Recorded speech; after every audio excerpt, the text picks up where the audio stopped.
once I got out of jail, I went back to the old Willie.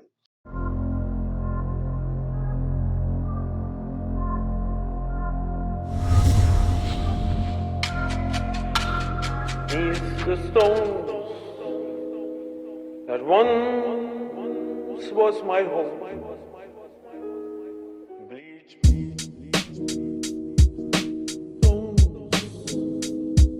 Growing up in poverty. We lived in a rundown shack. Our father was not present in my life. Grandmother, aunties, uncles pretty much raised me. Turned to the streets. I was more of a street person. I wanted to sell drugs. I wanted to go to the clubs. I wanted to hang out with the boys. And so that got me in a lot of trouble. Selling drugs. I remember my first time going to jail when I was 17 years old. Battery on a Leo, a police officer. And during this time, I was starting to get out, sell drugs. Became well known in the neighborhood of selling drugs and robbing people, things of that nature. Bullying. And I became kind of a violent child, if you will, because we didn't have much. Wore the same clothes, wore the same shoes, holes in the bottom of the shoes, things of that nature. And because of that, you get picked on by other kids. And so I took on this ensemble, man, of being the tough guy in the neighborhood. Kind of became a bully because of that, because when people pick on you, you kind of have to defend yourself. And the only way I could defend myself was to fight. So as time progressed, I became a well-known bully in the neighborhood, if you will, a Debo, some would say.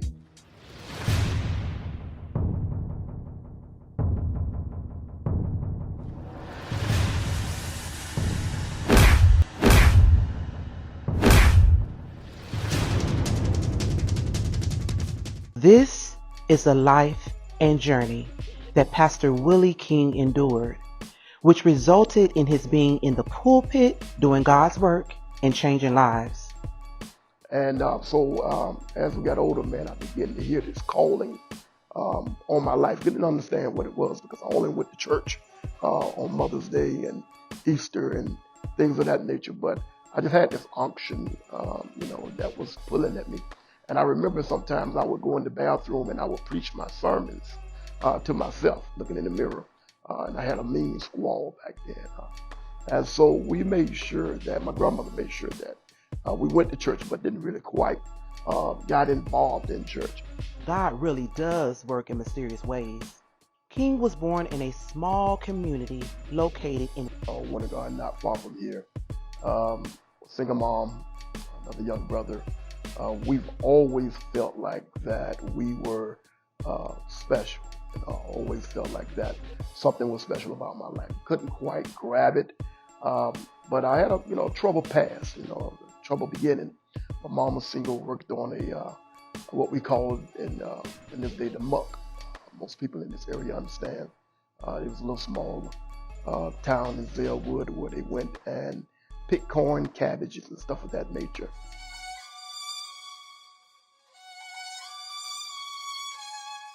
He gave us an account of a time he got into a fist fight with a police officer.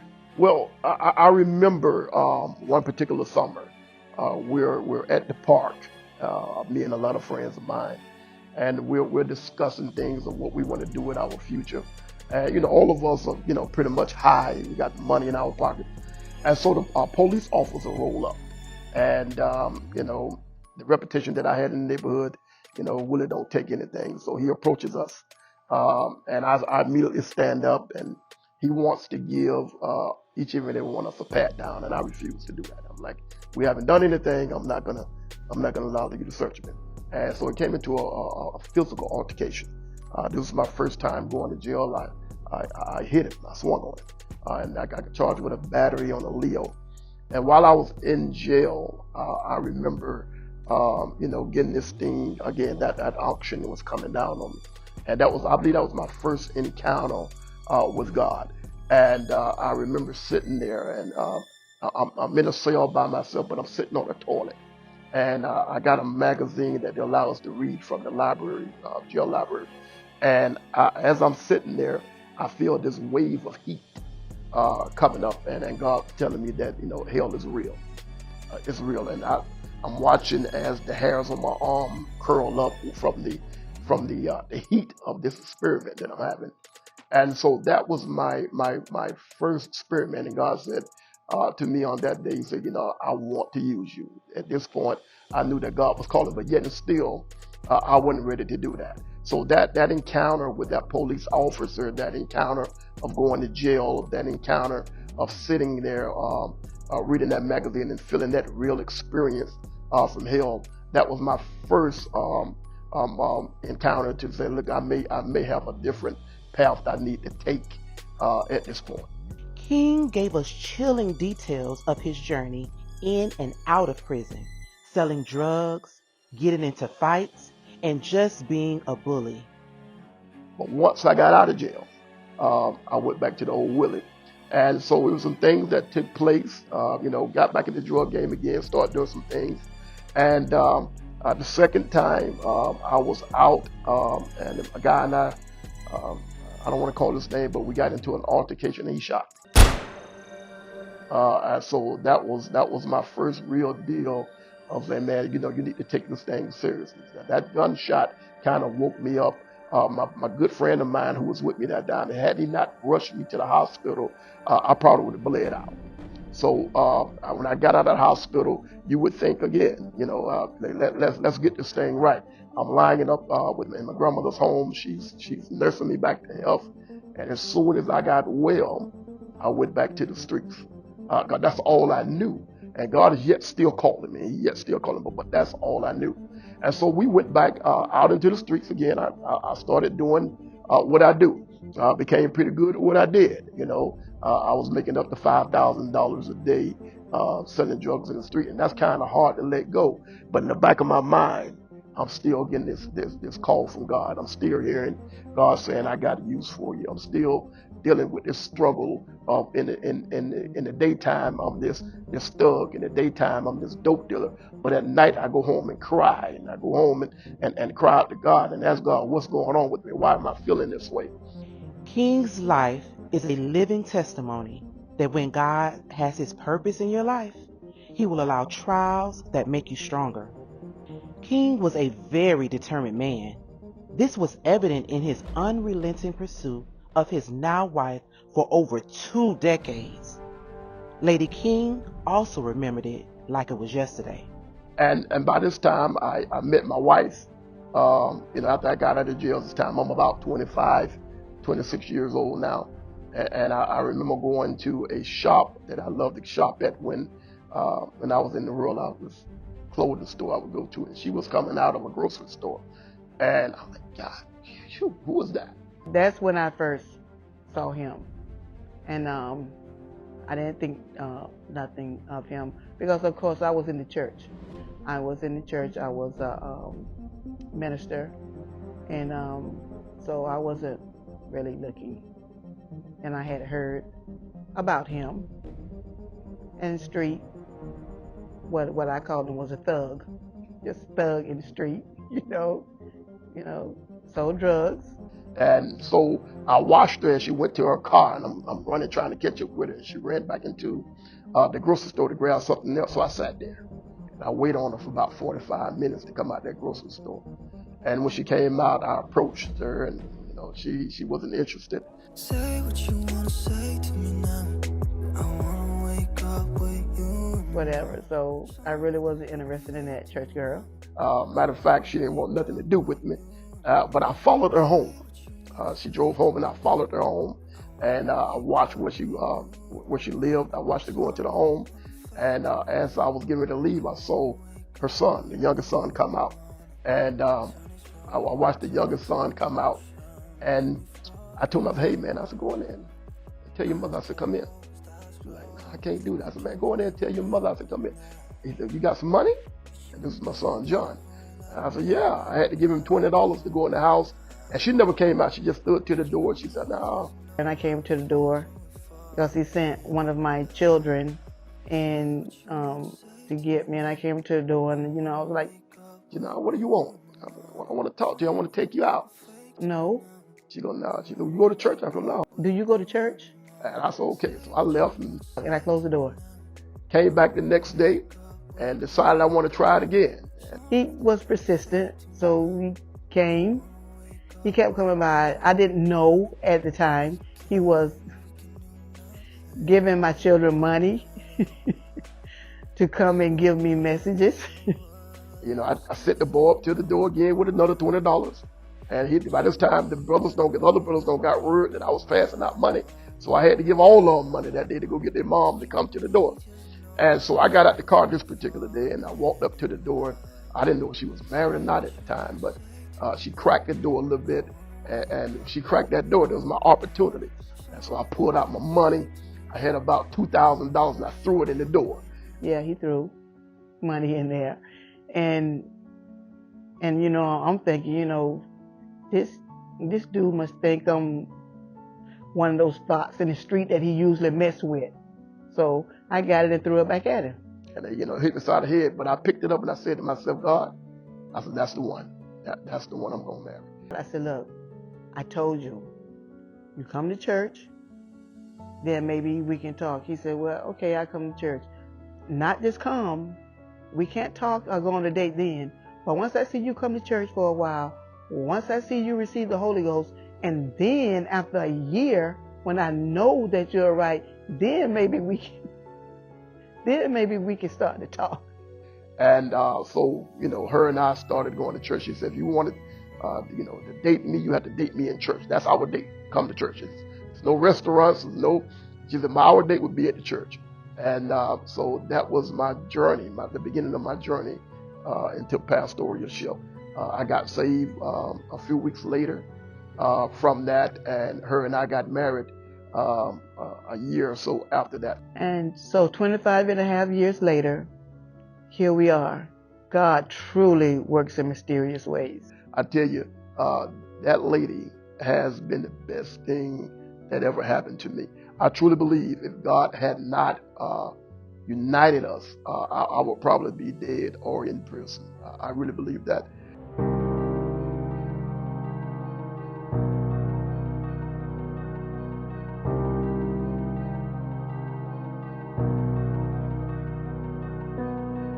As we know, the overall masculine identity and guidance needed to become great men are lacking because many families lack male influence. Any child, any young man that's in a single family home have a lot of disadvantages, right? Mothers can't teach their sons certain things. Now, granted, these women doing an excellent job as single parents to do that, but they need that male figure in their lives, because you're right, they're taking on these feminine traits. If you look at the world now, 10 years ago, today is so much different from 10 years ago. We got children, and if I can just digress a little bit, we got children that are, you know, engaging in homosexual acts as early as elementary school. That was unheard of 10, 15 years ago. So our men who don't have that father figure in their home, they're adapting to these type of things. You see them now. They got, you know, it was taboo to have one earring in here. Now they're wearing 2 and they're wearing 4. Some of the men got earrings in their nose. They're starting to wear clothes that pertain to women, you know, and think that's the style. No, that's a demonic force that's attacking our children. And if you don't have that father figure or that mentor in the home to combat that type of stuff, then we're going to have a messed up society. We're going to have a messed up country. And altogether, the devil is going to rule in our heart, minds, and soul. He has some excellent advice for single mothers. So ladies, if you have a son, this is my advice to you. Number 1, you got to allow the boy to be a boy. You can't address things according to your feelings. You can't, just because you want your son to look a certain way, you can't divert him in that direction. He has to be a boy. If he's gonna fall, let him fall. You know, stop picking him up every time he falls. You know, allow him to fall. If he's going to go out and do, he has to learn to be a man. You can't baby this boy, because what are you doing? Every time he falls, you pick him up, you turn him into something better. And when it's time for him to take over and be his own man, he's not going to know how to do it. He's not going to learn how to take pressure. He's not going to learn, know what to do when hard times come, because you have always pampered him. And now he's at a point, and listen, this is where suicidal stuff comes in. This is where our children can't accept authority, because we have allowed our young men to be pampered. So when a real man says something to him, he get offended. When a real man addresses him, he can't handle it. When he's approached by a real man, he don't know how to defend himself, because we have pampered them. As women, you allowed your son to be held. Listen, and don't allow your son, another man, to sit your son in his lap. I don't care how old he is. I don't care how old, 5, 6, 7 years old. I don't care. My uncle, I go back to this type of stuff, man, because my uncle taught me a lot when I was little. I was never allowed to sit in a man's lap. I was never allowed to sit on a couch with my legs crossed. I was never allowed to sit down with in a figure 4 figure. These was all feminine traits. And I look around in today's society, and I go in some of these homes, and these young boys are sitting in their uncle's lap, and then you wonder what happened 15 years later, why he's the way he is, because you just don't know what uncle did to him. You allow your son to sit. Don't let him pee sitting down on a stool, because that's what he see you do. As a young child, he thinks that's how he's supposed to pee. That goes back to my reference where I told you my uncle told me that I'm going to take you outside because I want you to stand up and pee. Because you're a single mother, listen to me, guess this.